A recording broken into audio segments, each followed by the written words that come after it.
Hey, it's Yolanda at DryerBuzz. I'm hanging out here in the turmeric soap. Hey, I'm up here. I don't know if you guys can see me. I didn't feel like getting on camera, but I got a couple of questions. But you can check the previous video. You can see what we've got going on in the soap shop. Coming back also from vacation, so lots going on.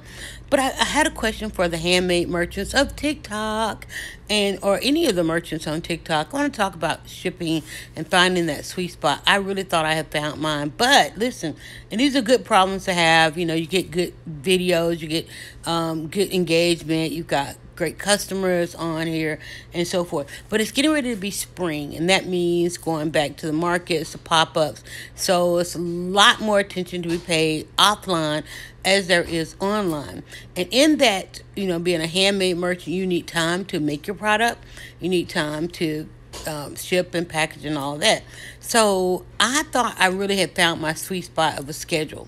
But I'm facing the opportunity to scale, if you will, to bring on other products and so forth. And so I find that I need to spread out shipping a little bit more.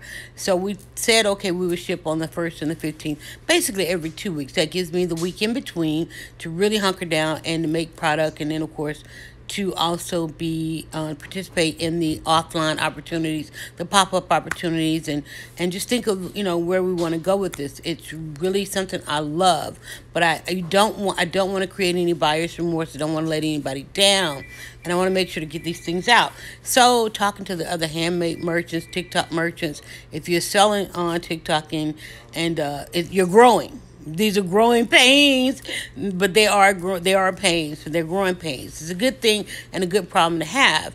And so I have some time to sit as I try and get my shop back up and running, just straighten out and organize, to really go ahead and say, okay, here's what the season is going to look like. So what does it look like for you? What are some of the ideas you guys have?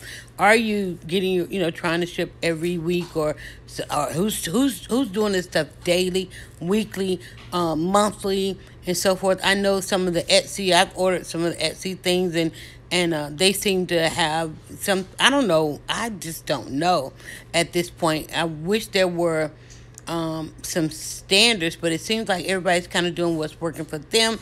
What we have is no longer working for us. But I really want to find out what the sweet spot is, what is the expectation, and how we can do this better. I really want to get another handle on this shipping thing. How are you guys shipping? Please share. Thanks.